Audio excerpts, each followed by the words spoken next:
La saison de FIA F3 devait se terminer sur le circuit des Amériques à Austin. Covid oblige, on a terminé la saison à Sotchi en Russie et encore une fois, ça n'a pas déçu. Bon, c'est bien parce que tous les ans je dis que ça n'a pas déçu. Et c'est plutôt vrai.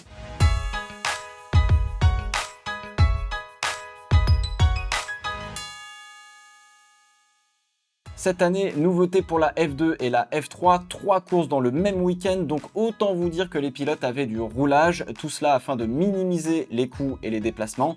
Seulement 7 meetings, mais pour un total de 21 courses, un record pour la catégorie. En F3, il n'y a pas de course sprint ou de course longue, mais 3 courses de la même longueur. La course du dimanche rapporte plus de points que celle du samedi. J'en profite pour vous rappeler que la pole position vous octroie 4 points et le meilleur tour en course, 2 points si vous êtes dans les 10 premiers. Donc il fallait quand même pas mal partir à l'assaut du chronomètre. Le format est un peu complexe, mais le résultat de la qualification donne la grille de dimanche et on inverse les 12 premiers pour le départ de la course 1 et on inverse les 12 premiers de la course 1 pour faire la grille de la course 2. Bon alors du coup j'étais assez curieux de ce nouveau format, je dois dire que j'en suis pas le plus grand fan. En fait chaque week-end ça faisait de l'action, beaucoup d'action, peut-être même un petit peu trop d'action pour moi. J'ai cette impression en fait que les courses ont un petit peu moins de valeur parce que il y en a trop tout simplement et j'arrive même pas à me souvenir de tous les vainqueurs et pourtant j'ai regardé toutes les courses.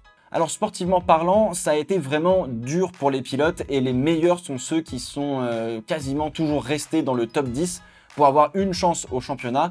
Et en plus de cela, fallait remonter en course 1 et en course 2 pour pouvoir marquer de très précieux points. Et le boulot était absolument titanesque pour les pilotes, donc tant mieux, au final c'était bien pour nous. La course 3 était tout aussi importante car on marque plus de points, mais vous faisiez la moitié du boulot grâce à votre qualification. Et si vous loupiez votre qualif le vendredi, ça foirait une très très bonne partie de votre week-end complet.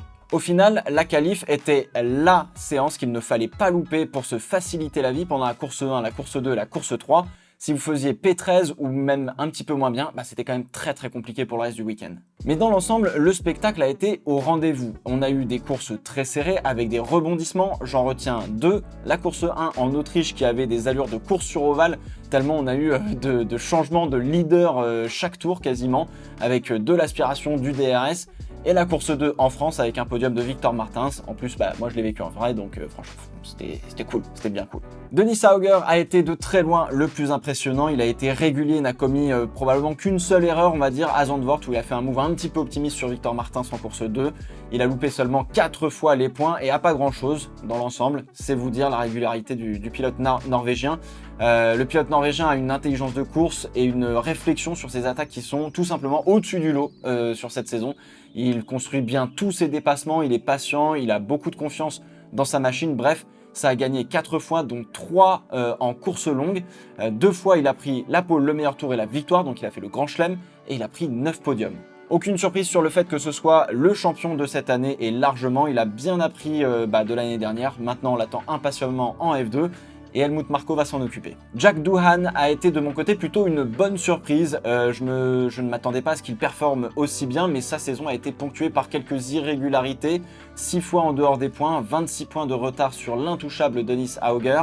Ça reste assez conséquent et en même temps, c'est le meilleur des autres. Très bon sous la pluie, il lui manque un petit quelque chose pour pas se mettre, on va dire, dans la sauce pendant les courses 1 et 2. Il n'arrivait pas à autant remonter que Denis Hauger et la différence s'est faite là.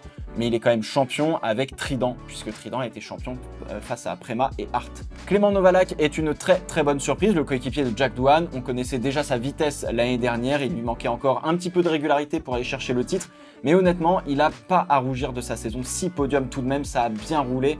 Pour une deuxième saison, c'est quand même très très fort. Frédéric Vesti est plutôt une déception, je vais dire. C'est lui qui devait aller chercher le titre et ça n'a pas été le cas. On l'a senti en dessous pendant la saison, malgré quelques coups d'éclat et une belle expérience. Je m'attendais en fait à ce qu'il soit à la lutte constante pour le titre et pas moins. Dommage pour le pilote junior Mercedes. Faut voir s'il va en F2 l'année prochaine, je suppose que oui. Victor Martins a été en progrès pendant toute l'année. D'abord sur le fait de comprendre les pneus, qu'il ne faut surtout pas surchauffer et qu'il faut toujours en garder un petit peu pour pouvoir attaquer en fin de course et surtout ne pas subir. Donc il a progressé là-dessus tout au long de la saison. Quelques erreurs, mais une vitesse de pointe vraiment belle. On a eu droit à quelques très beaux dépassements de la part de Victor. Plutôt une belle régularité. Mais le week-end en Hongrie, par exemple, où il loupe la qualif, lui fait louper la totalité de son week-end. C'est un petit peu dommage. Meilleur rookie de l'année, incontestablement. Maintenant, faut aller chercher le titre l'année prochaine, tout simplement. Et oui, au boulot, Victor.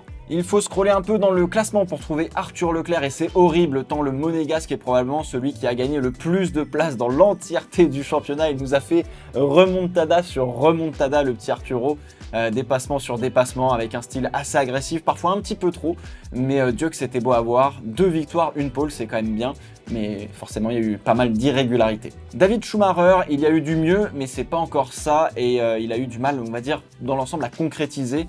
Pour une deuxième saison, c'est bien, mais j'en attendais peut-être un petit peu plus, peut-être un petit peu trop. Ça continue d'apprendre. Et est-ce que c'est en route pour une 3e saison à FIA F3 ? On verra. Juan Manuel Correa aura été la belle histoire teintée de déception. Ça a été dur pour lui toute la saison. Pourtant, il était dans une des meilleures équipes de la grille. Mais rien que pour le comeback, on peut saluer la performance de s'aligner chaque week-end. Et il a quand même fini plusieurs fois dans les top 10. Donc bravo à lui. Ce que je trouve assez surprenant, c'est que j'ai l'impression que seul Denis Sauger est vraiment prêt pour la F2. Et le reste manque peut-être encore un petit peu d'expérience et d'intelligence de course pour sauter le pas. Je parle pas forcément et spécialement des rookies justement, mais ceux qui en sont à leur 2e saison et qui peuvent franchir le pas pour aller en F2. Je pense que cela vient aussi du format des courses de cette année qui me perd un petit peu car tout le paquet était sans arrêt en bataille. Et en fait, c'était un petit peu compliqué d'y voir clair et une tendance un peu plus facilement. Probablement une question d'habitude aussi. Alors du coup, l'année prochaine, on reviendra à un format plus classique avec 2 courses et surtout, on verra la F2 et la F3 se déplacer en même temps. Avec la situation qui revient petit à petit à la normale, c'est plutôt une bonne chose. Mais je suis content qu'on revienne à 2 courses sur le format parce que 3, ça faisait peut-être un petit peu trop. Voilà, on verra qui les équipes retiendront pour passer dans la classe supérieure pour l'année prochaine en F2 et on verra qui redouble en F3. Dans tous les cas, de la bataille, on en a eu encore une fois un paquet, peut-être plus que d'habitude et plus que les années précédentes, mais ça a été incroyable. Et vous, la FIA F3 2021, vous en avez pensé quoi ?